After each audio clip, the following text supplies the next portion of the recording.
എത്രയും ബഹുമാനപ്പെട്ട വന്ധ്യപിതാവേ, ഈ മാസത്തിലെ എന്റെ സകല പ്രവൃത്തികൾക്കും കീഴ്വഴക്കത്തിന്റെ യോഗ്യത ഉണ്ടാകുന്നതിനു വേണ്ടി സ്നേഹപിതാവിന്റെ സ്ലീഹായ്ക്കടുത്തതും ആത്മപിതാവിനടുത്തതുമായ ആശീർവാദം അങ്ങയുടെ അയോഗ്യമകൾ താഴ്മയോടെ അപേക്ഷിക്കുന്നു. സ്നേഹപിതാവേ, ഞാൻ അറിയിച്ചിരുന്നതുപോലെ തന്നെ എല്ലാ കാര്യങ്ങളിലും ദൈവാനുഗ്രഹത്താൽ ഒരുവിധം തീഷ്ണതയും ശുഷ്കാന്തിയും കാണുന്നുണ്ട്. എത്ര സന്തോഷങ്ങളുണ്ടായാലും ദൈവോർമ്മ എപ്പോഴും മനസ്സിൽ നിൽക്കുന്നുണ്ട്. ഇപ്പോഴത്തെ ഈ ജീവിതത്തിൽ എന്തെങ്കിലും വീഴ്ചയോ മറ്റോ ഉണ്ടായാൽ സ്നേഹപിതാവിനെ അറിയിക്കുന്നതിൽ ഞാൻ തയ്യാറായിരിക്കുന്നു. പ്രിയ പിതാവേ, കുരിശുകൾ ലഭിക്കാനായി ഞാൻ അപേക്ഷിക്കുന്നുണ്ട്. ഒപ്പം ക്ഷമ ലഭിക്കുന്നതിനു വേണ്ടിയും ഞാൻ ശുദ്ധീകരണ സ്ഥലത്ത് കിടക്കുവാൻ ദൈവം തിരുമനസ്സാകുന്നുണ്ടെങ്കിൽ അതിനുള്ള ശിക്ഷ മുഴുവനും ഇവിടെ വെച്ച് തന്നെ വീട്ടുവാൻ ഇടവരുത്തണമെന്നും അതിനുള്ള പ്രായശ്ചിത്തങ്ങൾ കൽപ്പിച്ചു തരണമെന്നും ദിനം പ്രതി അപേക്ഷിക്കുന്നു.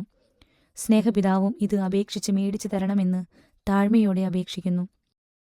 പിതാവിന്റെ പ്രിയമകനായ ബഹുമാനപ്പെട്ട പൂലനച്ഛന്റെ ആത്മാവിനു വേണ്ടി ദിനം പ്രതി അപേക്ഷിപ്പിക്കുകയും ചെയ്യുന്നു. സ്നേഹപിതാവേ, ഈ മാസം 13 വിശുദ്ധ ഏവപ്രാസ്യ പുണ്യവതിയുടെ തിരുനാളാകുന്നു.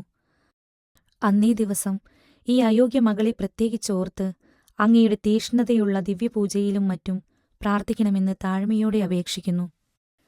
സ്നേഹപിതാവിന്റെ അപേക്ഷയ്ക്ക് എന്റെ ആത്മാവിനെ സമർപ്പിക്കുന്നു.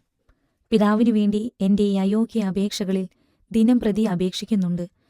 ഇതല്ലാതെ ഈ അയോഗ്യ മകൾക്ക് എന്തു ചെയ്യാൻ കഴിയും? സ്നേഹപിതാവേ, എന്നിലുള്ള തെറ്റുകൾ അറിയിച്ചു തരികയും എന്നെ തിരുത്തുകയും ചെയ്യണമെന്ന് അപേക്ഷിക്കുന്നു. തിരുത്തൽ നൽകുമ്പോൾ യാതൊരു ദുഃഖവും ഉണ്ടായതായി ഞാൻ ഓർമ്മിക്കുന്നില്ല. നല്ല സന്തോഷമാകുന്നു. പിതാവിനോട് ഹൃദയപരമാർത്ഥതയോടെയാണ് ഞാൻ പറയുന്നത്. എല്ലാം അങ്ങയുടെ സ്വാതന്ത്ര്യം പോലെ എന്നോട് ചെയ്യണമെന്ന് അപേക്ഷിക്കുന്നു. അങ്ങയുടെ ഗുണദോഷവും ആശീർവാദവും സമയം പോലെ മറുപടിയും തരണമെന്ന് താഴ്മയോടെ അപേക്ഷിക്കുന്നു. ഈ എഴുത്ത് കീറിക്കളയണമെന്ന് അപേക്ഷിക്കുന്നു എന്ന് അങ്ങയുടെ അയോഗ്യ ശുശ്രൂഷയും എളിയ ദാസിയുമായ ഈശോയുടെ തിരുഹൃദയത്തിന്റെ ഏവുപ്രാസ്യ.